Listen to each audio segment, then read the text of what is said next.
Good morning and welcome to this edition of the Biogeography and Systematics Talks. I'd like to welcome everyone for joining us. And this is presented by the Packer Lab and the Center for Bee Ecology, Evolution and Conservation at York University.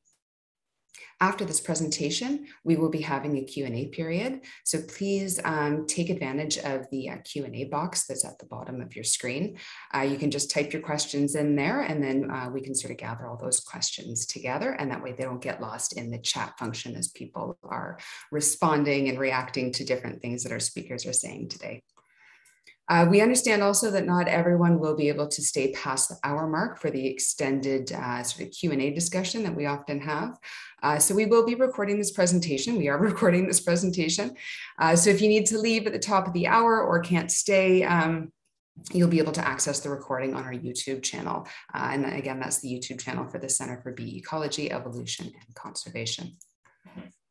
Before we begin, I'd like to acknowledge the land that I am coming to you from and York University. As we recognize that many Indigenous nations have long-standing relationships with the territories upon which York University campuses are located that precede the establishment of York University. York University acknowledges its presence on the traditional territory of many Indigenous nations. The area known as Takaranto has been caretaken by the Anishinaabe Nation, the Haudenosaunee Confederacy, the Huron-Wendat, and the Métis. It is now home to many Indigenous peoples. We acknowledge the current treaty holders, the Mississaugas of the Credit First Nation. This territory is subject of the Dish with One Spoon Wampum Belt Covenant, an agreement to peaceably share and care for the Great Lakes region. If you'd like to find out a little bit more about the land that you are coming from and joining us from today, the resource www.native-land.ca is a really great resource that is now turned into, although it started as a Canadian initiative, it turned into a global initiative. So depending on where you are, you might be able to find out a little bit more about the Indigenous cultures and treaties in which you're residing right now. And without anything else, I'd like to welcome Dr. Lawrence Packer, Distinguished Research Professor at York University, to introduce our speakers. Well, hello, everybody. Thanks for turning up. There's 93 participants partaking. We've got more than double that registered, so I guess the rest will be watching the talk online later. I gather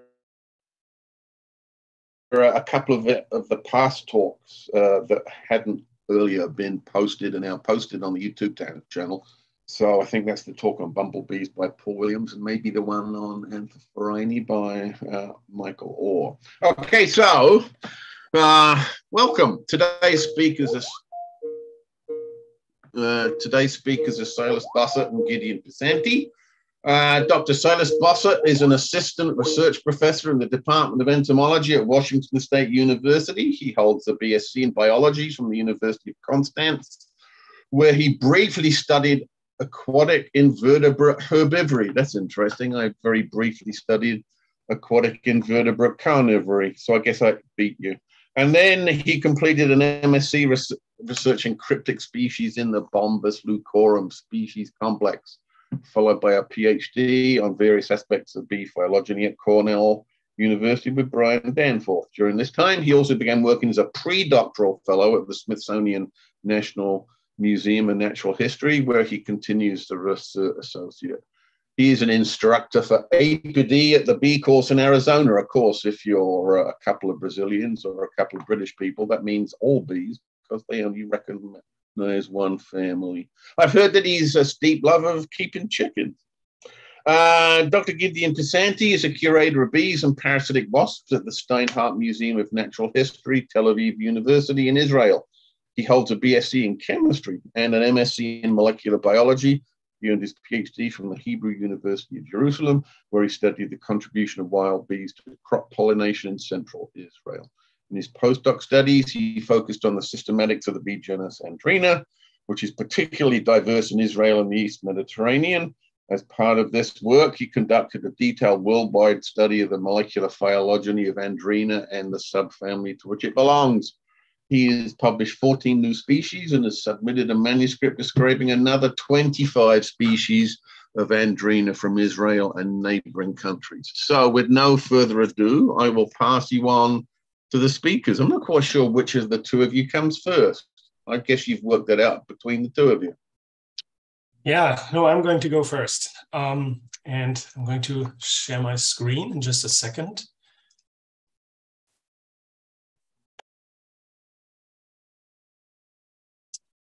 How's that looking? Looks great, Silas. Nice. All right. Yeah.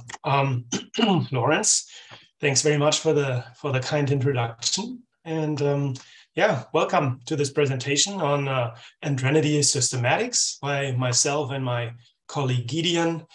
And thank you all for being here. I hope you will enjoy it, have a good time, and maybe learn a little bit about Andrenid bees.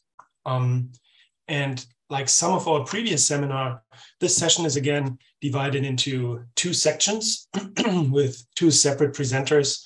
I'm going to start. I will be covering the first part, which will be a presentation on the higher level relationships of Andrenidae, their phylogeny, details on their biogeography, with the focus on the two subfamilies, panogynes and oxyines.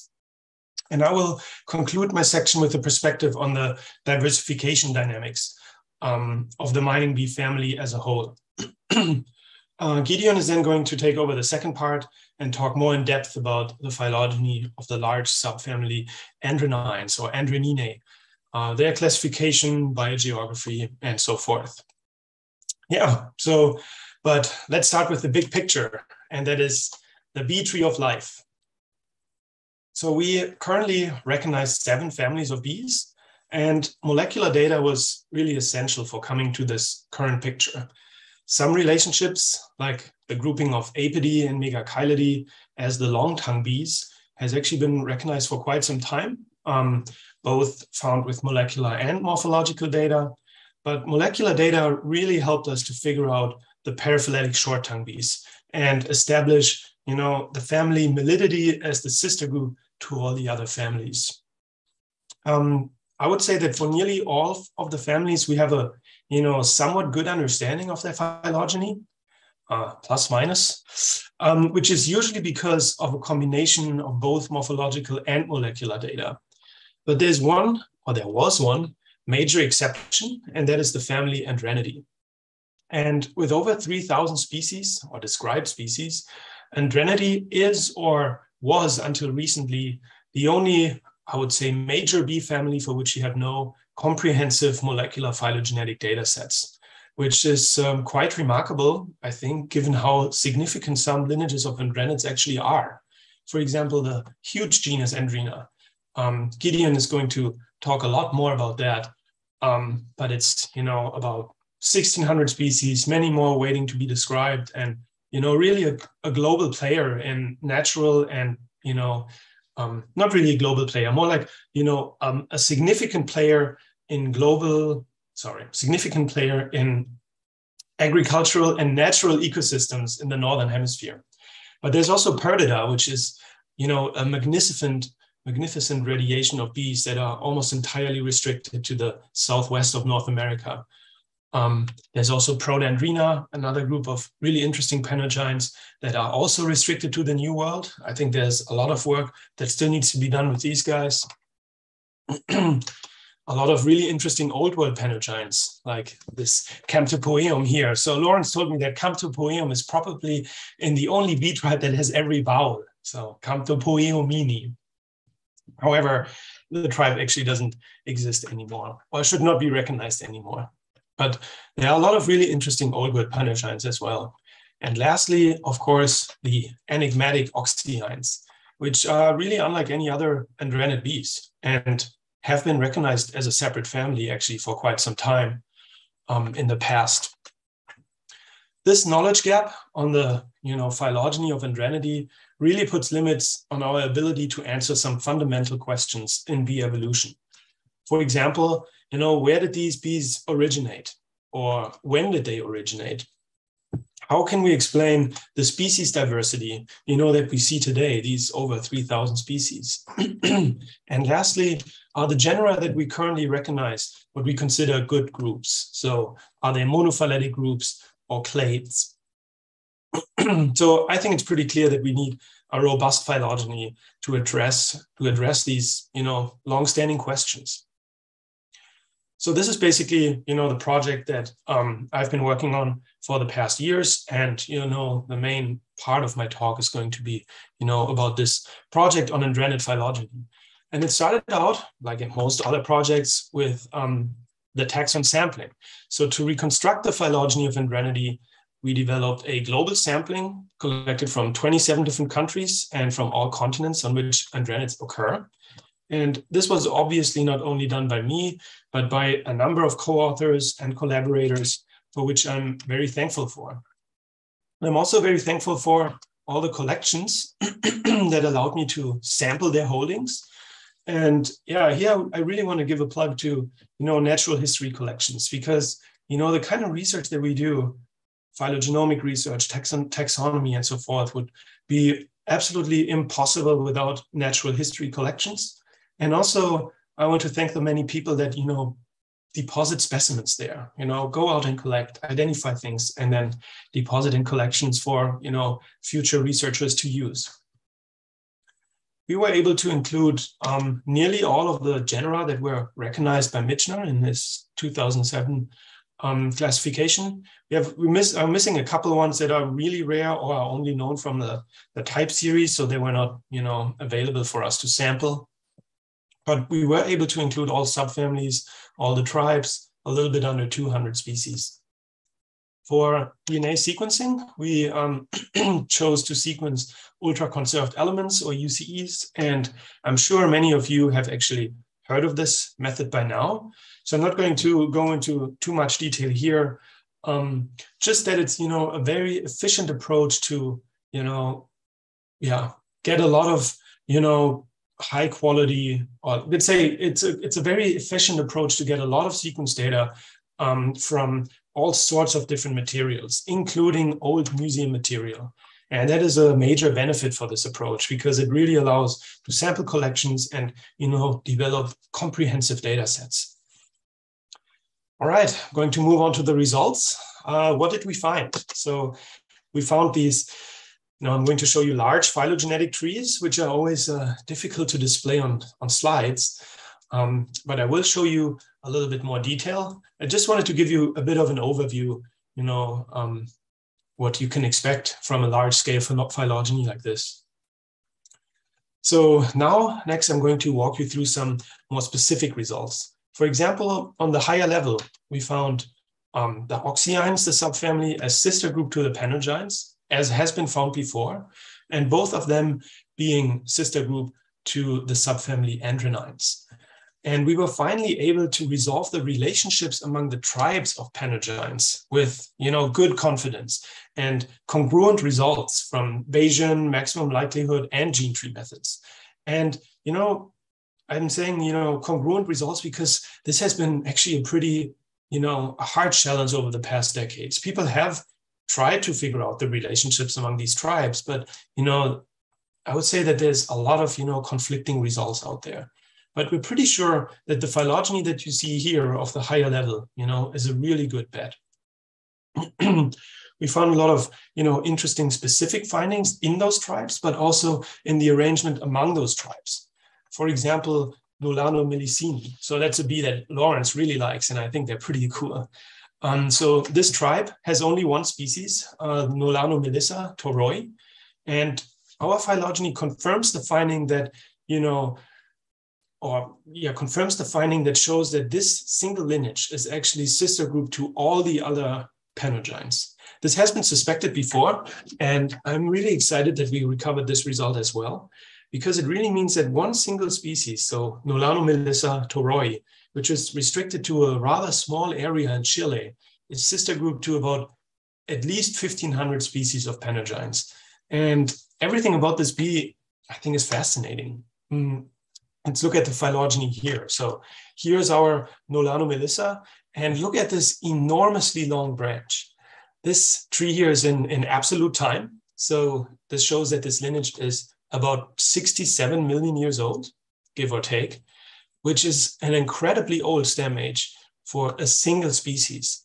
So yeah, there has probably been a lot of extinction. You know, the species is only what we see today. And we don't really know what happened along this branch, but 67 million years is a long time. Nowadays, Nolano melissa collects pollen only from Nolana, at least as far as we know, which is shown here on the left side. And Nolana is a plant endemic to Chile and certain parts of Peru. Interestingly, Nolana itself has only a crown age of about 11 million years, so about here.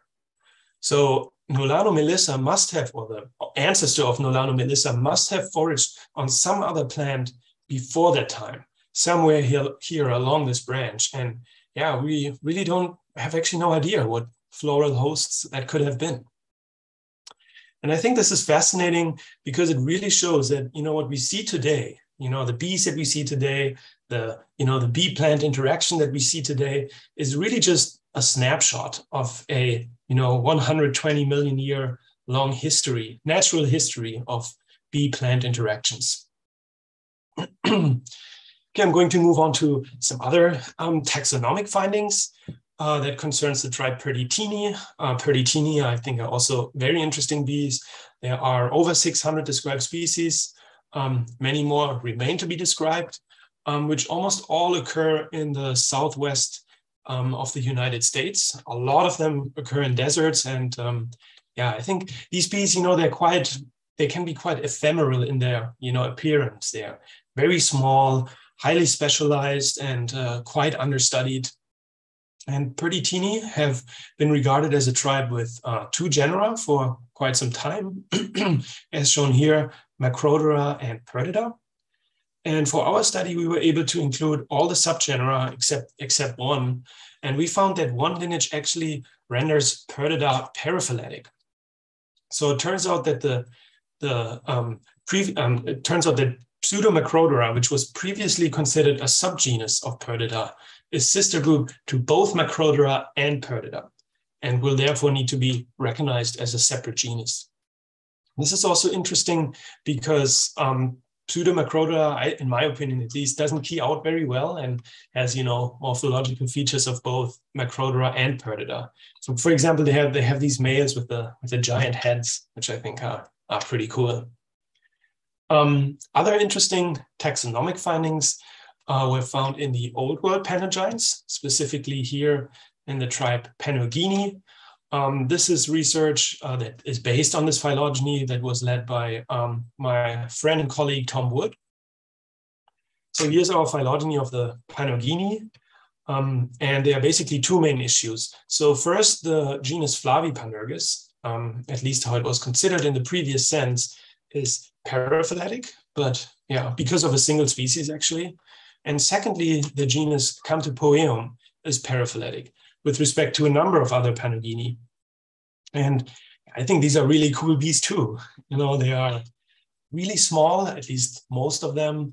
And several of the species have these very restricted distributions in seasonal salt marshes of southern Spain and southern Portugal. And Camtopoeum also occurs in Central Europe in dried out salt lakes. So it's clear that these bees are really quite specialized on very particular soil that is very rich in salt. And like a lot of other panogynes, they are very kind of ephemeral. If you find the right time to find them, there can be a lot of them. But otherwise, it's not that you see them all the time in your backyard. Most of them are also host plant specialists too. To rectify the taxonomic problems, we formalized some taxonomic change. Specifically, we united the 2 problem kids in a new genus, which we named Halopanurgus, so halo meaning salt. We also, while we were already at it, simplified the classification of the genus Panurgus, so by sinking into smaller of the subgenera and kind of streamlining the classification in order to, have a better working identification key. So yeah, I hope that these groups will be a little bit more accessible for future researchers. Okay, enough about taxonomy. I don't want to put you to sleep, obviously. Let's get back to the bigger question. So how old is the family Andrenidae? Using fossil calibrated Bayesian divergence time estimates, we are pretty sure that Andrenidae is about 90 million years old, give or take. So they originated in the late Cretaceous. And the two big subfamilies, Panagynes and Andrenines, originated closer to the KT boundary, around 60 million years ago, whereas the morphologically crazy Oxyines are actually a lot younger and may have originated more towards the Neogene or maybe the late Paleogene around 25 million years ago. Knowledge on the age or the antiquity of these bees allows us to better understand their historical biogeography, which I'm going to summarize on the upcoming slides. And for that, I'm going to just briefly touch on Andrenidae as a whole, and then discuss patterns for the Panagynes and the Oxyines separately. And then Gideon is going to cover with more detail the Andrenines later. So we are pretty certain that Andrenidae very likely originated on the Southern American landmass around 90 million years ago, and that's basically where early branching lineages of Andrenidae are found until this date. The subfamily Panurginae, the Panagynes, they likely originated on the Southern American landmass as well, but of course a little bit later, around 70 million years ago. And at this time, this is also where the initial diversification of this group occurred or happened. And the first branching all involve, basically the first branchings of Panagynes mostly involve groups, or actually all involve groups that are either primarily South American or entirely South American today. And then sometime around 50 million years ago is when we recovered the first dispersal event from South America to North America. And therefore, thereafter, shortly thereafter, actually, I would say, we likely had a range expansion to the Palearctic by the most recent common ancestor of all the Panagynes of the Old World. So the Old World Panagynes are a monophyletic group. I would say that the direction of this dispersal is, this range expansion is unclear in my opinion. I mean, they're basically the two routes. It could have happened either over the Bering Strait or over the North Atlantic land bridge. And, maybe with better sampling, we will get a better, sense of this, which direction it could have been. But at this point, I think we cannot really say. The lineage that stayed in North America gave rise to the present-day Perditini. So Perdita and the related genera are actually more closely related to the Old World Panagynes than they are to the Southern American Panagynes, which is interesting because, of course, they are actually in closer, geographic proximity. Panagynes that we find in Africa today likely dispersed in from the Palearctic in two separate events around 10 million years ago. And interestingly, we have a single lineage that we know of, at least, that made it back from the Palearctic to the Nearctic. And that is the genus Panagynus. And I think that's a very interesting finding. And I think studying Panagynus in more detail would be really cool to understand, when exactly did that happen? Did it happen only once? Was there more of an exchange? That was a bit of a surprising result for me. Looking at the historical biogeography of the subfamily Oxyines, the patterns are actually a lot more straightforward. Oxyines were most likely originated at around 30 million years ago in the Neotropics. There was probably a little bit of back and forth between the two land masses. We're not 100% sure, but one event that we recovered with high probability is a range expansion to the Nearctic around 20 million years ago. For the Oxyines, I want to highlight a couple of findings in the phylogeny that is shown here, because the position of Notoxia, which I'm highlighting here, is really key to reconstructing the spatial origin of the subfamily. So, because think about it, all of the genera except Notoxia do occur both in South America and North America, or at least in Central America. So it is not, quite clear where to draw the line there. However, the single species to all other Oxyines is Notoxia. So Notoxia is a genus that has only this one species here, Notoxia ferruginea, which is only one species occurring in proper South America. So southern Brazil, Argentina, Chile, and so forth. And with this phylogenetic placement, the subfamily most certainly originated on the Southern American landmass. A main objective of this study was to learn more about species diversification of Andrenidae, because it is very apparent that there are only a few groups of Andrenidae that have a lot of species, whereas most others don't. Specifically, of course, Andrenidae with over 1,600 described species, and Perdita with nearly 700, and many more still awaiting to be described. So, what was the likely diversification dynamic of Andrenidae? Using our time-calibrated phylogeny, we used the program BAM to identify probable diversification rate shifts on our tree. And doing so, we found two major upticks in diversification. The first one was likely during the early evolution of Perdita, around 15 million years ago or so. And the other one involves Andrenidae, and very likely happened in a similar time frame.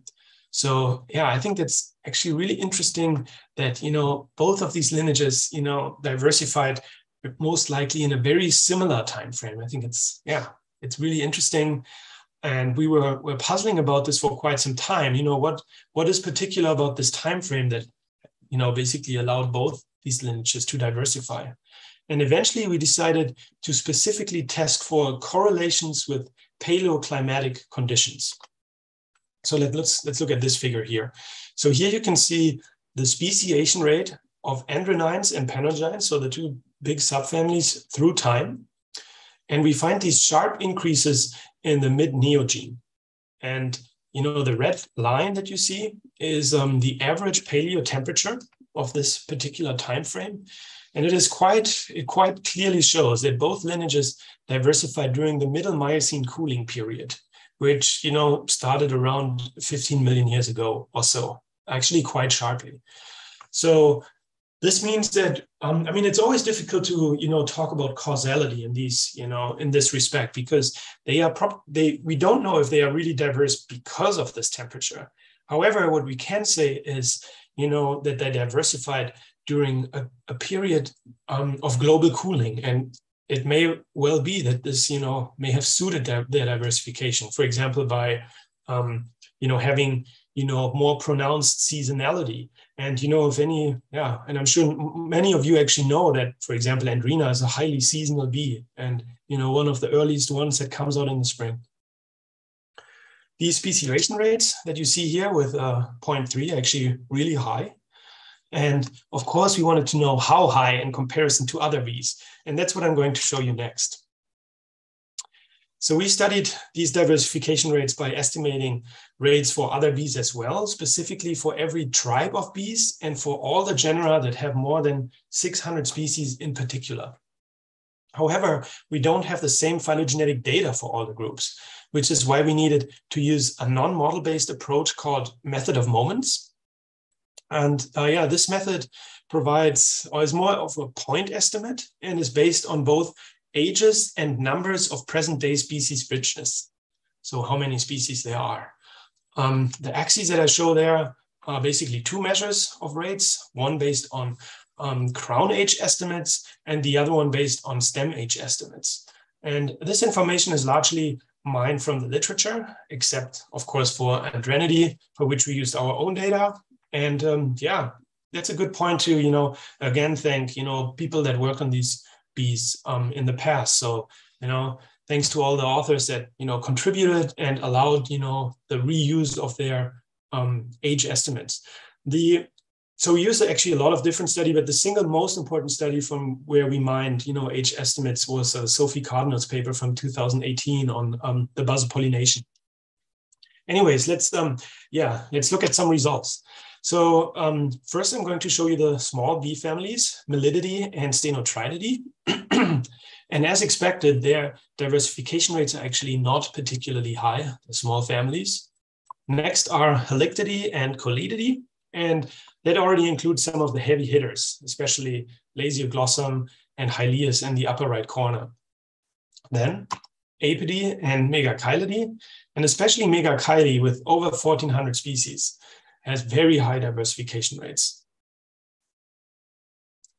There's one apid oddball on top there that I'm going to talk about in just a little bit. Okay, and now finally, Andrenidae. And it is immediately clear that there are these two lineages here on top that have very high diversification rates, and that is Andrena and Perdita. And in fact, I think they may actually very well be or at least close to the two most rapidly diversifying lineages across all bees. And yeah, I think it's a really cool result. Interestingly, also this apid lineage that you see up there, this is the genus Nomada. And I found Nomada actually has also fairly high diversification rates, which is interesting because it's the primary parasite of Andrena. So, there could be the possibility that they both, diversified in a similar time frame. However, I have to say that, age estimates or these diversification estimates are always just as good as the age estimates. And some of you probably remember Catherine Odonaka's talk from a couple of months ago, who worked extensively on Nomada and provided actually age estimates that are much older than what I had to work with for this paper. So using her data, the diversification rates estimates of Nomada are actually not as high. Actually, are quite a bit lower. However, only the crown age estimates are lower, not for the stem ages. Yeah, so that is basically the majority of my talk. I'm going to summarize a couple of findings. So we developed a comprehensive phylogenetic framework for the bee family Andrenidae. Andrenidae most likely originated in the late Cretaceous, around 90 million years ago on the Southern American landmass. Two separate radiations, rapid radiations, Andrena and Perdita occurred in the Neogene, likely around 15 million years ago. And I think that Andrena and Perdita are among the most rapidly diversifying lineages across bees. With that, I just want to briefly acknowledge all my co-authors and collaborators that helped me with this project. Would not have been possible without you, especially, of course, the Murray Lab at WSU, Danforth Lab at Cornell, and the Smithsonian. Yeah, thanks very much. I'm now going to pass it over to Gideon. Thanks. Okay, thank you. Thank you, Silas. Can everybody hear me? Yeah, it works well. Okay, so I'm just gonna share the screen. Okay, just a minute. Okay, okay, just a second. Okay. Looks good. Okay, thank you. So, so I will present. My study is about the molecular phylogeny of the Andrenidae, and I will do a short introduction because Silas already presented the subject so well, and this study was done when I was a postdoc at Sophie Cardinal's lab at the CNC Ottawa. And my collaborators are all from the CNC, Sophie Cardinal, Teresa Martin, Robin Richter, and Jeremy Detman. And this study was published in MPE recently. And first of all, the Andrenidae comprise, depending on classification, on interpretation, between 5 to 8 genera, and 5 of these genera are limited to the Americas. These are Euherbstia and Orfana in Chile, Alocandrena in Peru, and Ancylindrena and Megandrena in the southwestern USA and northern Mexico. And all of these 5 genera are very small. Each has only 1 to 5 species, and they are all oligolectic, and most of them, except Alocandrena, are univoltine, only foraging when the host plants are active.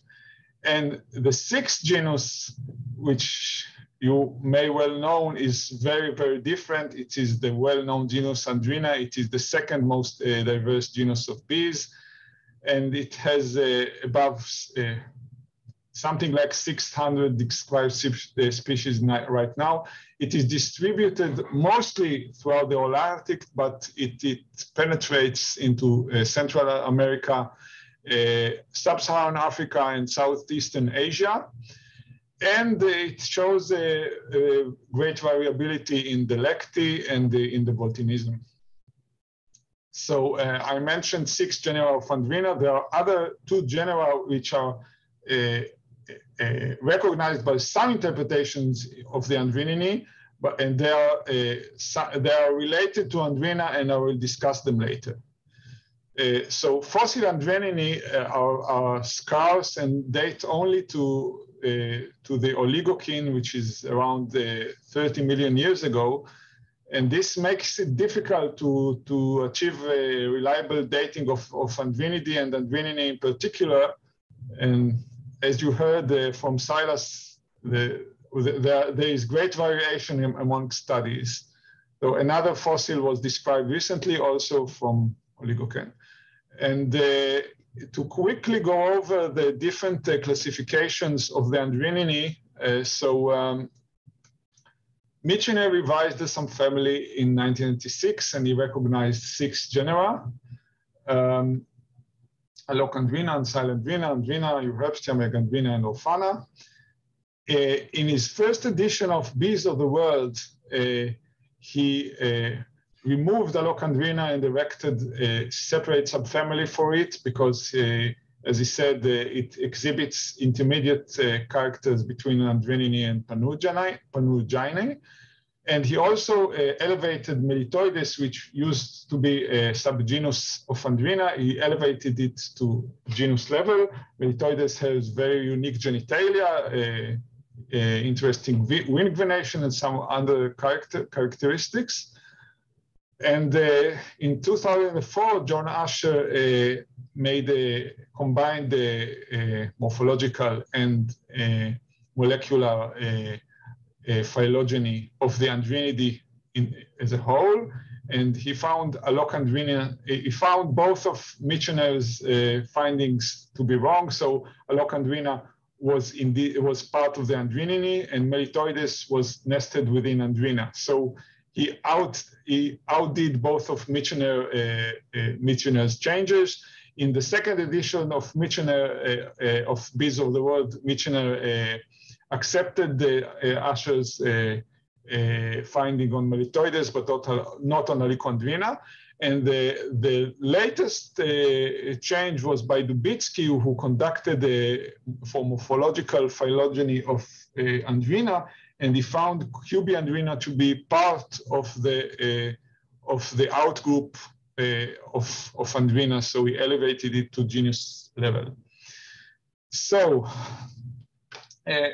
the subfamily was divided by Asher to 2 tribes, the Andreninae and Eurepstinae. So basically, the Eurepstinae are the 2 genera that are distributed in Chile, Eurepstia and Orfana, and all the rest are in Andreninae, Alocandrena, Ancylindrena, Andrena, and Megandrena.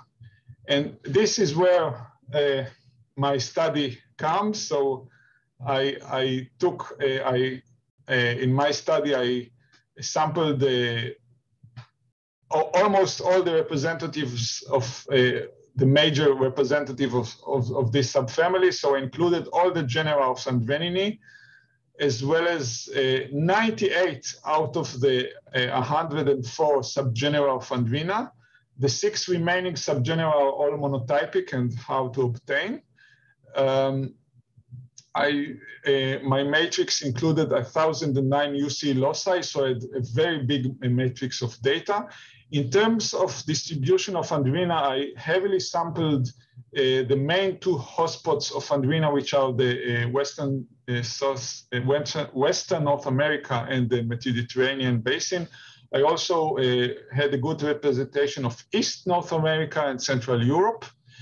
I had very poor representation of East and Central Asia, but I tried to cover most of the subgenera that are unique to these areas. Unfortunately, I could not get my hands on the rare taxa that inhabit the tropics, such as Central America, Southeast Asia, and Sub-Saharan Africa. I hope this is something that can be achieved in future studies.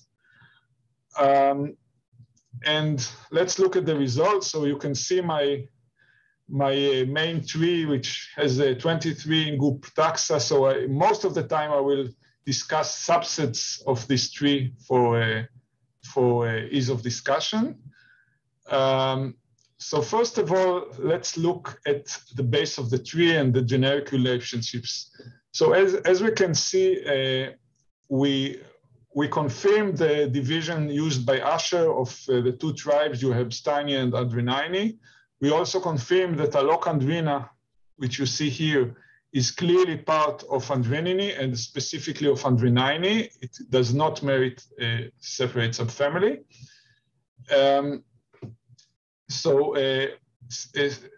All the genera except Andrena and Cubiandrena, if we regard it as a genus, are distributed only in the New World, and we can see that the ancestor of Andrena plus Cubiandrena dispersed into the Old World, as we can see from the change in color, the addition of the red color here. What we also found is that, unfortunately, the position of Alocandrina is unstable. So both in the maximum likelihood and Bayesian analyses, Alocandrina was sister to the two North American genera Megandrina and Salandrina. On the other hand, in the gene tree analysis of the Astral program, Alocandrina was unstable, did not have a unique topology, but the favored topology was a sister to Andrena plus Cubiandrena. So, and I think that in Silas's study, the topology was also similar to our Astral, if I'm not wrong. So this will require additional studies. One issue that could take effect here is maybe a long branch attraction between Andrena cubiceps and or Cubiandrena cubiceps and Alocandrena, which both have very, very long branches in the molecular trees. So let's now take a look at the basal lineages within the genus Andrena. So the first lineage is as suggested by Lubitsky, the subgenus Cubiandrena is sister to all remaining Andrena, and we can see also that most of the lineages in the basal part of the tree are Palearctic, as evidenced by the red color, and more specifically Western Palearctic, and especially in the Eastern Mediterranean. And there are two main exceptions, which is clade number 4, the well-known Calandrina, and the clade number 6, which is mostly East Asian, but also penetrates the Western Palearctic. And taking this into account, we could hypothesize that the ancestor of Andrena or Andrena plus Cubiandrena may have originated somewhere in the Western Palearctic, most likely in the Eastern Mediterranean, the area which today comprises Turkey, Israel, Lebanon, and surrounding areas. So this ancestor must have dispersed from the New World either through the North Atlantic land bridge or through the Beringia Strait, similar to what we saw in Panurgine. And actually, the biogeographical reconstruction that I did in Lagrange suggests that the ancestor of Andrena plus Cubiandrena was shared among both the New World and the Old World. In my opinion, the preponderance of Palearctic taxa here would suggest a more localized origin, but this would necessitate more study. So when we look at the biogeographical shifts within Andrena, we see that there are around 10 to 14 shifts from the old world back into the new world. They are, you can see them in the red color here, whereas there are fewer 1 to 6 shifts from the new world once again into the old world. So this is the blue color here. I only showed the more high confidence shifts. What we also see throughout the tree is that there is extreme polyphyly of many subgeneric, classical subgeneric concepts of Andrena. You see here the most radical, the 3 most radical examples, which all begin with P: Poecil-Andrena, Polyandrena, and Pthyl-Andrena. All of these 3 subgenera have at least 4 independent clades within Andrena. Interestingly, 2 of these, the Poecil-Andrena and Polyandrena, have representatives both in the basal part of the tree and in the deep clades. And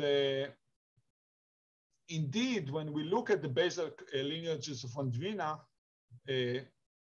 7 of the subgenera that appear in these basal lineages are polyphyletic and require recircumscription.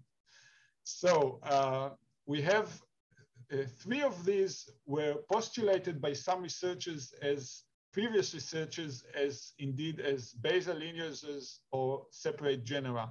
So we have Calandrena, Melitoides, and Cubiandrena. All of these were suggested by some researchers as basal or ancestral lineages, and they were right. So they are indeed the basal, but the picture is more complex because both Calandrena and Melitoides are polyphyletic. Calandrena includes another group, the so-called Calandrena sensulata, which is deep within the Andrena tree, and there is no easy morphological way to divide the two, to separate these 2 clades. In Melitoides, there is an easy way to divide, but what's more interesting is that the type species of Melitoides, the Andrena melitoides, is actually deep down within the tree, contrary to Michener's hypothesis, whereas all the other species of Melitoides constitute a basal clade. So this polyphyly and this exemplifies how the immense homoplasious character of almost all the morphological characters in Andrena. And when we superimposed the morphological matrix of BeeBST onto our resolved molecular phylogeny, we saw that almost all of the traits, with very few exceptions, are homoplasious. It's very hard to find a good morphological trait that characterizes the clade in Andrena. And to resolve these subgeneric concepts, these polyphyletic concepts, we will have to erect, first of all, we recognize Cubiandrena as a genus in accordance with BeeBST, and we will have to erect 5 new subgenera just for the basal part of the Andrena tree. And I'm currently working on this together with Tom Wood from Belgium. And now I will go further down the tree. So the tree is divided, the Andrena tree is divided into 32 clades for convenience of discussion. So I'm now going to clades 8 to 10, and these clades represent a major radiation into the Nearctic. It's not clear whether it's a single radiation or multiple events, but you can see here several well-known subgenera such as Andrena sensuscripto, Cnemidandrena, Plastandrena, Tracandrena, Scrapteropsis, Diandrena, and Onagrandrena, and many other small subgenera. I will note a few interesting things in the clade. So first of all, we discovered here a new subgenus from Mexico. this is a species which was incorrectly identified by no less than Laberge himself as Andrena vinula. But it turned out after we sampled it and we examined it, we discovered it's a completely unrelated species, and it is currently described by Jack Neff, and it will probably merit a new subgenus. There are some instances of subgenera which might be collapsed in the future into a single subgenus. We have here a clade of 5 subgenera which share a coarsely ridged porphyrdent radigal and a broadened hind tibial spur in the female. In our study, we limited ourselves to changes in nomenclature which are necessitated from the phylogeny to preserve the monophyly of subgenera. But other cases future researchers might do more synonymizations. Unfortunately, we could not resolve the classification of Structuropsis, which is clearly paraphyletic. The clade represented by Andrena illicis is not in the maximum likelihood analysis which you see here. It's not related to the Andrena finingeri, which is the type species of Structuropsis. On the other hand, in the gene tree analysis, they shared a unique clade. So this will require future studies to understand the circumscription of this clade. Moving further down, this is another major radiation into the Nearctic, assuming that there are different events as seen in my analysis, but it might be a single event. So this group is mostly a New World with two main exceptions. We see here the previously mentioned Calandrina sensulato, the Scaphandrina, the Cisandrina, and many small subgenera, most of them erected by Laberge. And we have here two main, Old World species. We have this subclade which is distributed mostly in Central Asia, which consists of 3 subgenera. There is another small group of Leucandrina and Larandrina, which is the Old World, and this is the only instance of a highly confident shift from the New World back into the Old World. There are other instances which are suggested by our analysis, but are not resolved to strong confidence. Okay, we now get to the second half of the tree, which is mostly Old World. So we start, the first 3 clades here were all lumped together with other unrelated taxa, and which are clearly polyphyletic, and we will have to erect probably new subgenera for these groups. There is also the large subgenus Truancandrina, which is limited to the Old World, but was synonymized by Laberge with Scaphandrina, which is New World, and this was rejected by all European scholars, and they were right, and we resurrect this subgenus. The very diverse clade number 19 is characterized by a broadened hind tibial spur in the female for most taxa, but not all of them.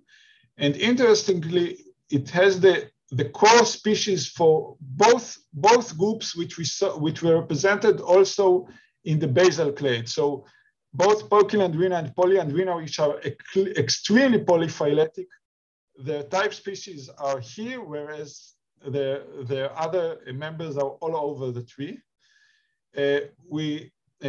Polyandrina and Platygalandrina render Ulandrina paraphyletic, and we therefore collapse these subgenera under Ulandrina.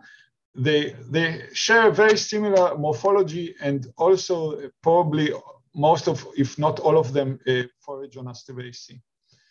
Further down, we have further radiation mostly into the Old World, and the clade number 21 is very interesting because it's one of the rare clades which is really well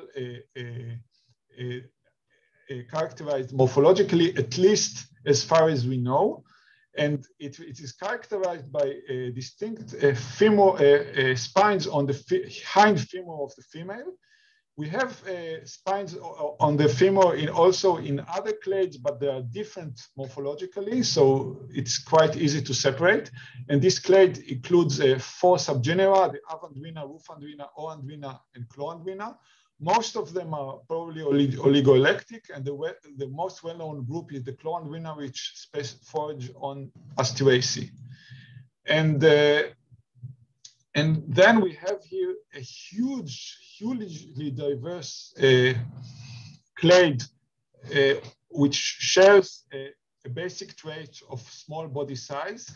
This trait was not included in BeeBST's morphological analysis, but I think if you do test it, I strongly believe that you will see that the ancestor of these 3 clades probably shifted to a small body size, and this clade includes the well-known Microandrina, which has above 100 species, as well as other old world groups such as Grecoandrina and Atriandrina. And unfortunately, the Microandrina is extremely hard to characterize morphologically, and either way you divide it, we couldn't find a division which makes it well characterized in comparison to other groups. So our decision was to collapse Poxyandrina, Fumandrina, and Distandrina into Microandrina. So the resulting huge Microandrina is not well characterized, but inner divisions did not seem to improve the situation. I could say that in general, most species of Microandrina, especially in the old world, tend to have a more rough, more coarse sculpturing compared to other small bodies groups such as Grecoandrina and Atriandrina, but there are many exceptions. Okay, further down, we now reach clades 25 to 30. First of all, we have here finally we reach the true Melitoides, which are Andrella melitoides, which is a strongly derived offshoot within Andrina. On the BeeBST tree, you can see that it has many apomorphies, but these are derived apomorphies within Andrina. We have a second new subgenus discovered in this study also. It was another species that was wrongly identified and discovered as a new species and probably new subgenus. This one is from Israel. And we heavily sampled the Melandrina and related taxa, and we have basically the same case here as in Microandrina. This is a paraphyletic subgenus, and we decided to sync Zonandrina, Hyperandrina, Nemandrina, Scoliandrina, and Tylandrina into Melandrina, which makes it even huger subgenus. We do not believe that there is enough morphological variation within Melandrina to justify division, but perhaps future scholars will decide otherwise. Zonandrina and Hyperandrina from the old world are clearly very similar to Melandrina. Tylandrina differs mainly in the strong humeral angle, especially in the male, but you can clearly see that this is not a good character to separate subgenera. In fact, Andrena fuscoculata, which is from the old world, also have a strong humeral angle, but the European researchers never considered erecting a separate subgenus for it or moving it to a separate subgenus. Okay, and now we reach finally the end of the tree, and here we have another resurrected subgenus, Opandrina, which was synonymized by Laberge with Hollandrina, which is clearly not related. We have the Notandrina, which is interleaved with Carandrina, so we synonymized Carandrina with Notandrina. And we have the very chaotic clade number 32, which finalizes the tree.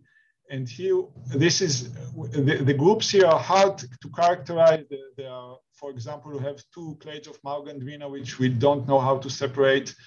There is this unrelated Carandrina, and we have the Ptylandrina, which is one of the most strongly polyphyletic subgenera that I've shown. And Ptylandrina here in pink is mostly characterized by several male characters, such as enlarged mandibles, strong humeral angle, and carinate gena. And these characters are seen mostly in the male. And you can see another member of Ptylandrina here in Simandrina. And when you compare the females of Venerabilis and Vetula, they are nearly identical. And only the males are different. And there is no question that Andrina vetula is Simandrina. And this is another case of males that make a wrong phylogenetic signal. And it seems that the females are better in this respect, although they also have many problems, as we have seen. So Ptylandrina is obviously a case of convergent evolution, and we see that most of the Ptylandrina are actually the so-called EU-Andrina, but Ptylandrina has a nomenclatural priority, whereas the greater diversity is in EU-Andrina. So we took, in order to make the best of the nomenclatural changes, we took advantage of the fact that we have two separate clades here, one in the New World, one in the Old World, and we moved all the Old World Ptylandrina to EU-Andrina, and conversely, all the New World EU-Andrina to Ptylandrina. So I will just summarize now the classifications of Andrinae according to my study, and we can see that my study recognizes Allocandrina as part of the Andrinae in accordance with Asher. It is not a separate subfamily. Cubiandrina merits genus status. It separated from Andrina I think something like 30 million years ago. It has several apomorphies which makes it distinct. On the other hand, Melitoides is clearly an offshoot within Andrina. So I summarize that there are 7 genera in the Andrinae: Allocandrina, Ancylandrina, Andrina cubiandrina, Euheptia megandrina, and Orfana. Andrina most probably originated in the Western Palearctic according to the distribution of the basal clades. The Eastern Mediterranean group known as Cubiandrina is sister to all the remaining Andrina, and we recognize it as a genus. And there were something like 11 or more dispersals between Old World and New World within Andrina, most of them from the Old World to the New World. And we see that Andrina shows extreme homoplasy of morphological characters, which necessitate a very major recircumscription of subgeneric characters. I will just acknowledge the many people that helped me. The work is in CNC. The many people who loaned specimens and identified them, the museum that contributed the specimens, and especially the comments by John Asher, Jessica Littman, Jack Neff, Christoph Paz, Erwin Scheukel, and Tom Wood. And thank you. Some of the last bits of your talk, Gideon. But so we have a question here from somebody that we all know and love, Thomas Wood. Thank you for your presentations. A question mostly for Gideon. The Central Asia to Iranian region probably presents the greatest remaining taxonomic issues for Andrina alpha taxonomic and subgeneric classification. With an increased taxon sampling in this region, would you expect any surprises in the Andrina classification you present? Can you just repeat the last sentence, please, the question? please. So if you had increased taxon sampling in Iran to Central Asia, would you expect big changes in Andrena classification? I would I assume we will discover new subgenera, unless because we see that there are offshoots everywhere. So there will probably be additional subgenera. Will there be basal subgenera? That's a good question. I don't know. Tadauchi in Japan has done tons of collecting in Kazakhstan. Yes, I sampled some of it, but it's not a lot of. The interesting specimens are very rare, so I sampled them. Some of them are singletons, and he sent them to me, although they are singleton. Yes. Nice. Yeah, we're still working on expanding and including more material. I just want to mention that Silas, Tom, and myself are working on the next batch of an Andrena sampling for UCE to enlarge the data set to discover the additional clades to resolve the remaining problems. And I just today I prepared the shipment for Silas. Excellent. Yeah, Tadauchi told me that on one of his, couple of week-long trips to Kazakhstan, he came back with 45,000 bee specimens, and so he should have some stuff to help you. I have a question, and maybe you answered this towards the end, Gideon, but my internet failed. So Melitoides, you now have polyphyletic. So the morphological characteristics that previously defined it, these have evolved. Those are homoplasias. Can you remind us what those characteristics are? Like you mentioned, strange genitalia. Is there anything else? So the true Andrena melitoides, which is monotypic, it's just the plumosity of the hair. If I'm not mistaken, I think there is some different plumosity of the hairs. There is different wing venation. There is some enlarged stigma, etc. It's very easy to separate from the basal melitoides, which is not true melitoides. So these basal melitoides have very different genitalia. I'm not sure. They are more ordinary genitalia, but they are also somewhat unique, I would say. Okay, I've got specimens of Andrena melitoides, but I don't have specimens of the other ones that came out near the base of your tree. So if you got a couple of specimens of those spare, I'd love to have the chance to look at them. Okay. Okay, any more questions? Connection here, I'm afraid. Yeah, we can see the questions too. I see one question here. I'm going to read it out. May I know as to why the Indian subcontinent was skipped from sampling, which has reported a large number of Andrenids, though not in large number, and which period these might have evolved introduced in this region? Yeah, so basically why our phylogeny does not have a whole lot of representation from India, and yeah, so it is generally often very difficult to get access to material from India. They are usually not very well represented in the collections, and there are a lot of restrictions. So it's not that it was a conscious decision to exclude material from India. It was more that we just, did not have, material at hand. However, there is, at least as far as I know, not a single, lineage of Andrenids that, or at least not a major lineage that is endemic to India. I think there are some Andrena there. There's Cantopoeum there. And I think there's a Kuzi melissa, the one that was recently described, which is a genus probably closely related to Flavomeli turbula.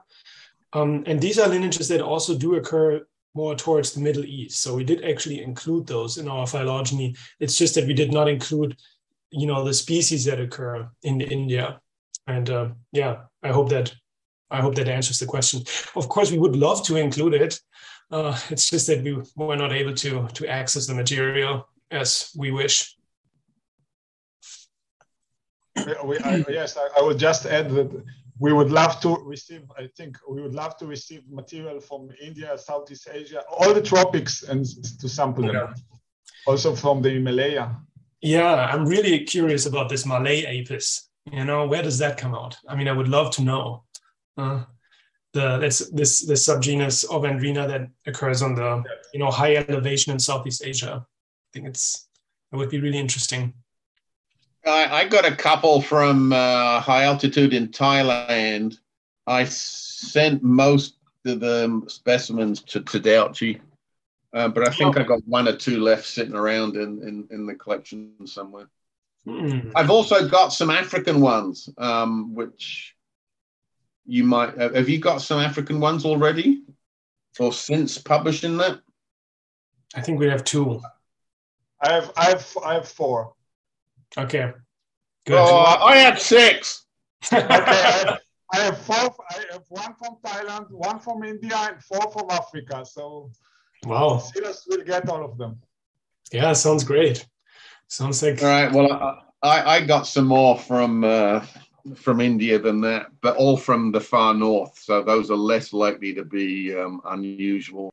It's dinner time where Gideon is, so we should let everybody go. Thank you so much. These were great talks. Lawrence, I just saw that we overlooked a question. So there was one here from Chris Kreusling asking how much do bee fossils contribute to reconstructing phylogenies? For example, extinction of branches. So I guess we can like briefly touch on that too. Of course, the fossil record of bees is, actually a really exciting topic. And it's also a topic that keeps on expanding. So, the fossil record more than doubled since, say the 80s.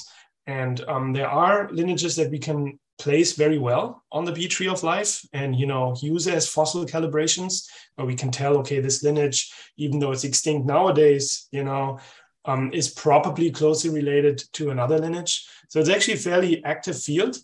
And I think it's a little bit too early to say that we can really greatly incorporate everything right now. But there are a lot of, interesting, promising avenues. And I know, for example, that, Mike Engel in Kansas, he has worked a lot with fossils. Also, the lab at the University of Mons, around Denis Miché, they have, done amazing work with fossils. And I would say it's a really active field, actually. Anyways. And damn hard to interpret. Yes. I tell my entomology students, they have to identify things to family using identification keys. And then I tell them, imagine if I squashed that specimen between two rocks and asked you to identify it 400 million or 100 million years later. How easy is that going to be? Oh my God. Yeah. Well, anyways, Lawrence, thank you for having us both. This was really great. Thank you. You're more than welcome. It's great catching up, and it's also good to find out where I might be able to help. I got a pretty good collection. It's just not well curated. Yeah. Yeah, and thanks, Carolyn, for organizing this all. Thank you. Thank you, Carolyn. I'll sort of jump in here because Lawrence is having a little bit of trouble. It seems like he's frozen again, or he's really holding on to his glasses. I'm not quite sure. But yeah, I just wanted to say thank you both, Silas and Gideon, for answering all those questions. And thank you, Lawrence, as well, for joining us when you could. The difficulties of doing this stuff remotely is they continue. But thank you everyone for joining us. To stay tuned for our upcoming presentations, please head over to www.yorku.ca/bees/packer so you can see all the upcoming presentations as well as registration links for all of those. And this presentation will of course be going up on YouTube as soon as the YouTube gods sort of are able to process the video and I can edit it. So hopefully later this afternoon. But thank you so much to both of you and enjoy the rest of your day. Bye. Thanks. Bye-bye.